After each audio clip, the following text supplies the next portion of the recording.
नमस्कार, आप जुड़ चुके हैं खालसा एक्सप्रेस न्यूज से। मैं रश्मि शर्मा, कैमरामैन शुभम भगत के साथ।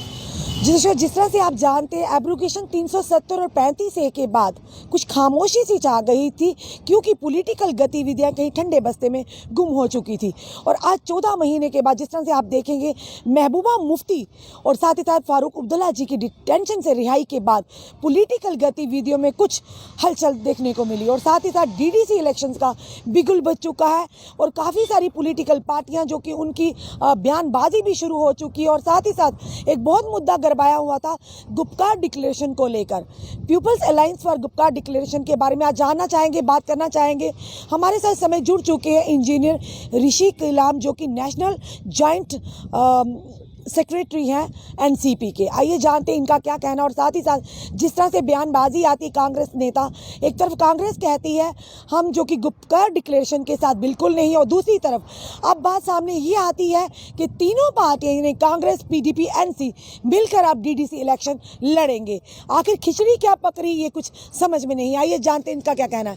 जी ऋषि जी, आपका हमारे खालसा एक्सप्रेस में बहुत स्वागत है। शुक्रिया मैम। क्या कहना चाहेंगे जो हमने शुरू में सारा बताया? मैम, पहले मैंने अभी इलेक्शन कमीशन ऑफ इंडिया को, JNK इलेक्शन कमीशन को ये लेटर भी लिखी थी कि ये जो DDC इलेक्शन है ये ज़मीनी सतह पे लोगों के लिए है, लोगों की डेवलपमेंट के लिए है, गाँव की डेवलपमेंट, एरिया कॉन्स्टिट्यूंसी की डेवलपमेंट। इसमें कोई ब्यूरोक्रेट्स, कोई XMLA नहीं होना चाहिए। इसमें एक आम युवा को, एक आम नागरिक को चांस मिलना चाहिए। आप फिर वही ब्यूरोक्रेट्स ला रहे हो, वही लीडर्स ला रहे हो, वही XMLA ला रहे हो, XMLC ला रहे हो। आखिरकार चल क्या रहा है? हम यही हमेशा मांग करते हैं कि जो आम जनता है उनको कम मौका मिलेगा, जो जम्मू कश्मीर के युवा है उनको कम मौका मिलेगा। आप तो फिर पुराने चेहरे ला रहे हो, तो वो तो फिर से वही बात हो गई। अब हैरानी की बात यह है कि एक तरफ से कांग्रेस पार्टी कहते हैं हम इनके साथ नहीं है, एक तरफ से कांग्रेस पार्टी इनके साथ है। लेकिन हैरानी की ये बात है कि कांग्रेस को खुद नहीं पता है कि हम आखिरकार है क्या।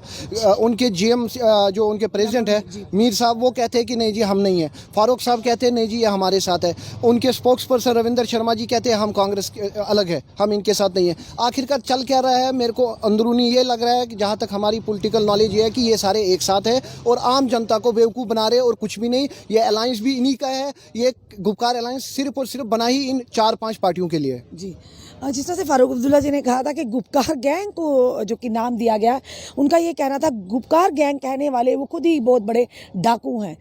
ये जो फारूक अब्दुल्ला जी की स्टेटमेंट, देखिए इसमें कोई शक नहीं है कि BJP ने जो प्रोमिस किए थे वो पूरे किए नहीं, उसमें कोई शक नहीं। लेकिन जो एक गुपकार गैंग की बात करें फारूक साहब, आज जम्मू कश्मीर रियासत की जो हालत है ये इसी अब्दुल्ला ख़ानदान की वजह से है। शेख अब्दुल्ला से लेके, फारूक अब्दुल्ला से लेके, उमर अब्दुल्ला से लेके, चाहे महबूबा को लेके, ये आज जो इस रियासत की हालत है, आज जो नौजवान आपको कोई ये डेली वेजर सड़कों पे मिल रहे हैं, कोई भी मिल रहा है, ये इन्हीं की देन है। क्योंकि आप पहले ये बताइए, जो डेली वेजर्स है इनको लगाया किसने, जॉब्स इनको दी किसने? उस टाइम या तो NC की हुकूमत थी या तो PDP की थी, या कांग्रेस तो कोलिशन में थी। तो आज ये बोलते हैं कि नहीं जी कश्मीरी पंडित इनको याद आ रहे हैं, जब पिछले 1990 से आज तक इनको कश्मीरी पंडित क्यों नहीं याद आए? कश्मीरी पंडित की ज़मीन जो कश्मीर में है उनको ना उसका मुआवजा मिलता है, ना प्रोड्यूस मिलता है, ना उनकी जो ज़मीनें हैं वो ग्रैब की गई है, उसको कोई रेस्टोर नहीं कर रहा है, कोई रिलीज़ नहीं कर रहा है। क्यों उस टाइम क्यों चुप है? मैं अपनी बात करूं, जब हम यहाँ से कोई लेटर भेजते हैं कि हमारी ज़मीन है इसको रिलीज़ करवाइए गवर्नमेंट को, उस टाइम वो चुप हो जाते हैं। जब हम और कोई मुद्दे बोलते हैं उनके हक़ में, तब वो बोल देते हैं नहीं। और मतलब आखिरकार ये चल क्या रहा है ये बताइए। इन्होंने पिछले 70 साल पहले 370 के नाम पे यूज़ किया, उसके बाद इन्होंने 35A के नाम पे यूज़ किया। अपने बच्चे इनके फॉरेन में है, अपने बच्चे इनके सेटल है, और कश्मीर के इनोसेंट जो ब्लाइंड इस टाइम 10,000 15,000 नौजवान ब्लाइंड है, उनका जो रेस्पॉन्सिबल है वो यही PDP है। उस टाइम महबूबा मुफ्ती ने अपनी कुर्सी के लिए BJP के साथ हाथ मिला के उन पे पैलेट गन्स यूज़ करवाए, तब उनको तरस नहीं आया ये भी किसी के बच्चे हैं, ये भी किसी के औलाद है किसी के, और उन पे पैलेट गन्स यूज़ करे। आज वो ब्लाइंड है, घर पे बेरोज़गार है, उनका क्या? तो आज ये इनको याद आ रहा है हिंदू मुस्लिम से, इनका काम ये है कि एक दूसरे को लड़वाना, हिंदू को मुस्लिम से, मुस्लिम को सिख से, आज इनको यही करना है। और हैरानी की बात है, इसी गुपकार गैंग के एक जो इनके ही एक मेंबर है मुजफ्फर शाह साहब, वो ये कहते हैं कि वाल्मीकि गोरखा इनका कोई हक नहीं है। मैं उनसे ये पूछता हूँ, गोरखा ये वही गोरखाज है जिनका इंडियन आर्मी में ये बहुत बड़ा योगदान है, और आप बोल रहे हो कि उनका कोई नहीं है। इसका मतलब आर्मी को भी इसमें ला रहे हैं। आप कहते हो वाल्मीकि कोई नहीं है, आप कहते हो POK रिफ्यूजीज कोई नहीं है, फिर किसका हक है? अब्दुल्लाज का। मतलब आखिरकार यहाँ जम्मू कश्मीर रियासत में सिर्फ अब्दुल्ला फैमिली रहेगी और कोई नहीं, ना हिंदू, ना मुस्लिम, ना सिख, ना कोई नहीं, सिर्फ अब्दुल्ला। तो आखिरकार ये जो भी चल रहा है ये इन्हीं सियासत पॉलिटिकल लीडर्स की वजह से चल रहा है, इन्हीं की देन से आज हम यहाँ भुगत रहे हैं। चाहे वो कश्मीर के नौजवान भुगत रहे हैं, जम्मू के आप देखो युवा जो सड़कों पे है बेरोजगार है, एक बीजेपी की वजह से और इन्हीं पॉलिटिकल पार्टीज की वजह से। जी, जिस तरह से ऋषि जी बात करें कि वायदे किए गए थे बड़े बड़े, हम माइग्रेंट्स की बात करें, कश्मीरी जो विस्थापित जम्मू में माइग्रेंट, उनको वापस कश्मीर में बाइज्जत ले जाने के लिए, उनके लिए कॉलोनीज बनाने के लिए, तो अभी तक वो चीज़ें भी कहीं ना कहीं ठंडे बस्ते में हैं। उसके बाद हाँ, जब एक चीज़ बताएंगे, जब किसी तरह के भी इलेक्शंस आते हैं, ये लोग सारे उन्हीं मुद्दों को उजागर करते हैं, पर कहीं ना कहीं समय आने पर जब सत्ता हाथ लगती है, वो मुद्दे वहीं के वहीं रह जाते हैं। मैम आप ये बताइए, कॉलोनीज की बात करते हैं, महबूबा मुफ्ती जब मुख्यमंत्री थी उस टाइम इन्होंने फैसला किया कि कश्मीर में हम कॉलोनीज बनाएंगे, और यही महबूबा मुफ्ती हुर्रियत के साथ मिलकर उस टाइम बोलती है अब अपोजिशन करो कि नहीं जी कश्मीरियों के लिए अलग नहीं बनेगा। तो इनके दो मुंह है, एक तरफ से एक बात है, एक तरफ से एक बात है। महबूबा मुफ्ती साहब की असलियत तो सबको पता है, पूरे कश्मीर के लोगों को पता है कि मुफ्ती साहब किस हद तक सियासत में जाते थे, तो वो हमें क्या बताएंगे। ये नेशनल कॉन्फ्रेंस वाले ये किस हद तक जा सकते हैं, ये हमें सबको पता है। और ये कश्मीरी पंडितों की बात करते हैं, मुझे ये बताइए डॉक्टर फारूक अब्दुल्ला साहब अगर इस टाइम श्रीनगर के एमपी है, उनको वोट कश्मीरी पंडित ने भी डाला। जम्मू में हमारे ईवीएम मशीन से हमने भी उनको वोट कास्ट किया, चाहे नेशनल कॉन्फ्रेंस को किया चाहे बीजेपी को, तो हमारा कोई हक नहीं। हमारे लिए डेवलपमेंट की बात क्यों नहीं करते, हमारे लिए कॉलोनीज की बात करते हैं। कश्मीर में खुद बेरोजगार लोग घूम रहे हैं, उनके लिए रहने को छत नहीं है, तो हमें क्या कॉलोनीज देंगे, मुझे ये बताइए ना। महबूबा मुफ्ती कहती है झंडा उठाने के लिए कोई नहीं बचेगा, हम तो चाहते हैं कि आपका हाथ ना लगे उस झंडे में, मुझे ये बताइए। और अगर आप झंडे की बात करते हैं तो आप बात पहले ये करिए, आप हिंदुस्तान का पेंशन क्यों ले रहे हैं? जब तक आप झंडे का फैसला करेंगे तो हिंदुस्तान का पेंशन क्यों ले रहे हैं? पेंशन भी बंद करो ना।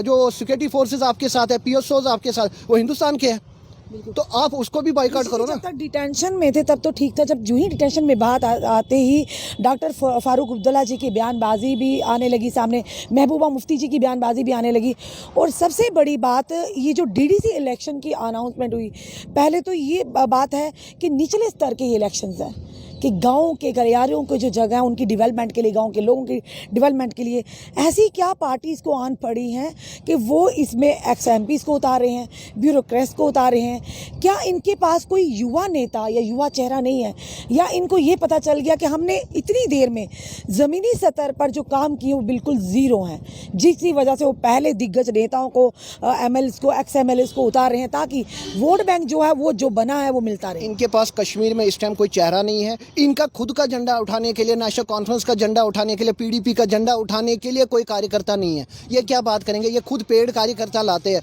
इनके पास खुद इस टाइम कार्यकर्ता नहीं। आप कश्मीर में इनकी हालत देखिए, 200 बंदे इनके साथ नहीं है, तो ये बात क्या करते हैं, इसीलिए इनके पास कोई चेहरा नहीं है, इसीलिए इन्होंने अब पुराने चेहरे ही दोबारा रिपीट किए, वही एमएलए, वही। आज कश्मीर की, जम्मू के साथ कश्मीर की जनता भी इन नेताओं से काफी खफा है। बिल्कुल बिल्कुल बिल्कुल, क्योंकि आज जो कश्मीर की हालत है, आप जम्मू की बात तो है ही, मैं कश्मीर की बात करता हूँ। कश्मीर का नौजवान जो ब्लाइंड है, जो बेरोजगार है, आप ये बताइए कश्मीर में बीटेक मिलेगा आपको, डॉक्टर मिलेगा, पीएचडी मिलेगा, वो गन क्यों उठा रहा है? वो 4 साल इंजीनियरिंग करके गन उठाने के लिए कर रहा है। वो इसलिए कर रहा है क्योंकि इन्हीं सियासत के लीडरों ने उसको मजबूर किया, ऐसी घर की कंडीशन की, ऐसी बेरोजगारी दी, तो वो मजबूर हुआ गन उठाने में। आज अगर कश्मीर में जो ये आतंकवाद है, ये इन्हीं की वजह से है, इन्हीं की देन है, क्योंकि इन्होंने उन युवाओं को मजबूर किया तुम गन उठाओ, उनको बोला हम आपको स्कीम्स देंगे। अभी भी महबूबा मुफ्ती यही बयानबाजी दे रही है कि हमारे युवा थकार का गन ही उठाएगी, बंदूक उठाएंगे। इससे बड़ी शर्म की बात क्या हो सकती है? जो हिंदुस्तान का खाते हैं, जो हिंदुस्तान का पेंशन लेते हैं, हिंदुस्तान में रहते हैं, और वो कहते हैं कि गन उठाओ। ये नहीं कि कश्मीर के युवाओं को बोले कि आपके हाथ में कलम होना चाहिए। ये बड़े अफसोस की बात है, महबूबा मुफ्ती को इलेक्शन कमीशन ऑफ इंडिया ने कलम का सिंबल दिया है, जो कि उस लायक ही नहीं है। फिर तुम गन का सिंबल रखो ना जब तुम बोल रहे हो। और ऐसी पार्टी को मैं कहता हूँ बर्खास्त करना चाहिए जो ऐसी बातें करे कि गन उठाओ। कश्मीर की नौजवान की आज हालत देखिए, गरीबी देखिए कश्मीर में।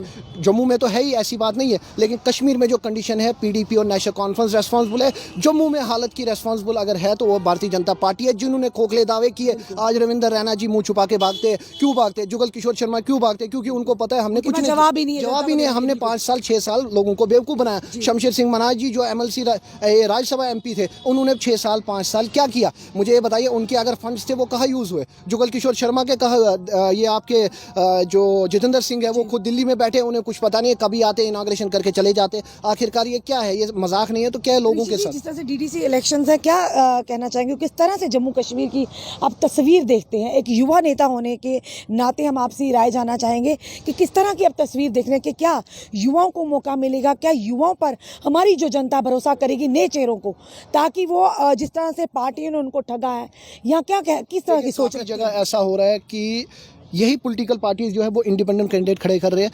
है तो वो नेशनल कॉन्फ्रेंस है तो वो पीडीपी के, लेकिन लोग वोट दे इसलिए उनको इंडिपेंडेंट चेहरा दिया है। लेकिन मैं लोगों को यही कहूँगा कि आपने बीजेपी को भी टेस्ट किया, कांग्रेस को भी किया, हर एक पॉलिटिकल पार्टी को किया, अब जिसे आप समर्थन करेंगे वो आपका अपना ग्राउंड लेवल वर्कर होना चाहिए, जो आपके लिए, आपके हक के लिए लड़े, ना कि बस अपनी कुर्सी के लिए, अपनी गाड़ी के लिए, अपनी तनख्वाह के लिए, जो ज़मीनी सतर पे आपके लिए लड़े। मैं यही अपील करूंगा कि सोच समझ के वोट करना, क्योंकि वोट ही आपकी ताकत है और वोट से ही आप डेमोक्रेसी और वोट से ही आप अपनी ताकत दिखा सकते हैं। तो और ये महबूबा मुफ्ती जैसे लीडर, ये जो गुपकार गैंग वाले लीडर, ये जो आपको उकसाते हैं, ये जो आपको कहते हैं कि गन्स उठाओ, ये उठाओ, ये सिर्फ और सिर्फ अपनी सियासत के लिए कर रहे हैं। इनसे ये पूछो आप कि आपके बच्चे कहाँ हैं, इनसे ये पूछो आज तक 1990 से लेके आज तक जैसे कश्मीरी पंडित मारे गए, क्या इनके घर से कोई मारा गया, क्या इनके घर से कोई किसी की डेथ हुई इस 1990 से लेके आज तक? नहीं। कोई आम जनता कश्मीर का या जम्मू का, जो चाहे कश्मीर में पत्थरबाजी के थ्रू करवाया, चाहे आतंकवादियों के थ्रू करवाया और चाहे कश्मीरी पंडितों को मरवाया, तो यही लीडर रेस्पॉन्सिबल है और कोई नहीं। ऋषि जी, एक आखिरी सवाल पूछना चाहेंगे, चाहे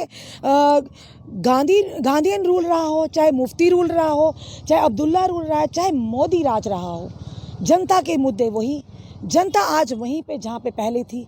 क्या कहेंगे इसके बारे में? देखिए, बड़े अफसोस की बात है, जिसको स्वामी विवेकानंद जी ने या गौतम बुद्ध जी ने या महात्मा गांधी जी ने जिस भारत को देखा था, जिस भारत को आगे बढ़ाया था, ये बड़े अफसोस की बात है कि आज के जो लीडर है वो सिर्फ और सिर्फ अपनी सियासत के लिए करते हैं, लोगों को यूज़ करते हैं, लोगों को टारगेट करते हैं, अपनी सियासत के लिए लोगों को मरवाते हैं, इस धर्म के नाम पर राजनीति कराते हैं। ये हिंदू है, ये मुस्लिम है, ये सिख है, ये ईसाई है। तो आजकल यही राजनीति चल रही है। मैं यही फिर से वो देखना चाहता हूँ, वही भारत हमारा जो तरक्की करे, जिसमें हर एक धर्म साथ हो। आप देखिए, आज से 50 साल पहले, 70 साल पहले देखिए, हमारा भारत जब था, जब महात्मा गांधी जी के टाइम पे भी हिंदू, मुस्लिम, सिख सब एक साथ थे। वहाँ कोई डिस्क्रिमिनेशन नहीं था कि ये हिंदू है, ये बौद्ध है, ये सिख। आजकल राजनीति है कि एससी के कितने वोट है, ओबीसी के कितने वोट है, मुस्लिम के कितने वोट है, और जहाँ जैसे वोट है और वहाँ जाके मैंने ऐसे भी लीडर देखे कि जहाँ देखते हैं मुस्लिम वोट है, वहाँ ईद के दिन जाते हैं, वहाँ उनको खुश करते हैं। ये सब नहीं चलेगा। जब आप इस देश को चला रहे हैं, हिंदू, मुस्लिम, सिख को सबको एक साथ लेके चलना है। मैं फेसबुक पे या कहीं देखता हूँ, कुछ लीडर जाते हैं, वो टोपी शोपी पहन के दिखाते हैं मुस्लिम है, कुछ मुस्लिमों के साथ है, कुछ जाते हैं गुरुद्वारे जाते हैं। आखिर क्या है? मजाक बना रखा है इन्होंने, धर्म को भी मजाक। भगवान एक है, ऊपर वाला एक है, और आप इसको भी बंटवारा कर रहे हो। तो कभी आप उनको मंदिर के मुद्दे पे, कभी आप किसी मुद्दे पे, कभी राम मंदिर पे, आखिरकार क्या चल रहा है? और मैं भारतीय जनता पार्टी से अपील करना चाहता हूँ, एज ए सोशल एक्टिविस्ट भी, एज ए पॉलिटिकल भी, कि आपने जो प्रोमिस लोगों से किए हैं उसको थोड़ा पूरा करें। अगर आप कर सकते, नहीं कर सकते हैं तो फिर फेक प्रॉमिस जो आप करते हैं हर इलेक्शन में, वो ना करें। क्योंकि बीजेपी ने हमेशा ही जब भी उनकी सरकार रही है, उन्होंने लोगों के साथ धोखा किया है और लोगों को फेक प्रॉमिस किए, क्योंकि उनके डीएनए में ही ऐसा है। मैं यही कहूँगा कि वो हमेशा झूठे प्रॉमिस करते और फिर मुंह छुपा के भाग जाते हैं। जी, धन्यवाद निशित जी हमारे साथ जुड़ने के लिए। जिसको ये थे हमारे साथ नेशनल जॉइंट सेक्रेटरी एनसीपी के इंजीनियर ऋषि गुलाम जी, जिस तरह से इन्होंने कहा कि जितनी भी पॉलिटिकल पार्टियां सब एक मुखौटा पहन कर आती हैं, मुखौटा भी झूठ कर, जब इलेक्शन के दिन होते हैं वही मुखौटा पहनकर हमारी जनता को वर्गलाते हैं, उनको झूठे वायदे करते हैं, और जब अपना यानी कि सत्ता में आ जाते हैं वो वायदे कहीं ना कहीं ठंडे बस्ते में डालकर उनको गुम कर दिया जाता है। आखिर कब तक ये मुखौटा चलता रहेगा, ये तो आने वाला समय ही बताएगा। जिस तरह से डीडीसी के इलेक्शंस हैं, और इनका ये कहना कि भाजपा ने जिस पर जनता को बहुत ही विश्वास था, उनके डीएनए में ही धोखा लिखा है, यानी कि शुरू से वो धोखा देते आए हैं। हम ये नहीं कहेंगे माननीय प्रधानमंत्री जी अच्छा कार्य कर रहे हैं, पर कहीं ना कहीं आगे जो उनके कार्यकर्ता हैं, कहीं ना कहीं उनकी कामों में कमियां हैं, जो आज जनता सामने आकर बोल रही है। और जनता के साथ जिस तरह का उन्होंने व्यवहार यानी कि धोखाधड़ी किया, आज हर एक युवा सड़कों पर है। आज हमारी युवा पीढ़ी सामने आ रही है इलेक्शन में, यानी कि इलेक्शन के मैदान में कदम रख रहे हैं कि आखिर क्या पता आने वाले समय में वही अपनी जनता की आवाज़ बने, वही एक जनता की सही उम्मीद बने, जो कि आज तक उनकी उम्मीद टूटती आई है। चलिए देखते हैं आने वाले समय में डीडीसी इलेक्शन में जीत का सहरा किसके सर लगता है, जनता किसको अपना प्रतिनिधि चुनकर सामने लाती है, क्या पार्टियों को या इंडिपेंडेंट कैंडिडेट को, या उन लोगों को जो बिना इलेक्शन में खड़े हुए ही लोगों के साथ कंधे से कंधा मिलाकर चलते हैं, ग्राउंड लेवल पर उनकी मदद करते हैं, उनकी समस्याओं को सरकार और प्रशासन तक लाने की कोशिश करते हैं। जुड़े रहिए ऐसे हमारे साथ अगले अपडेट के लिए। जय हिंद, जय भारत।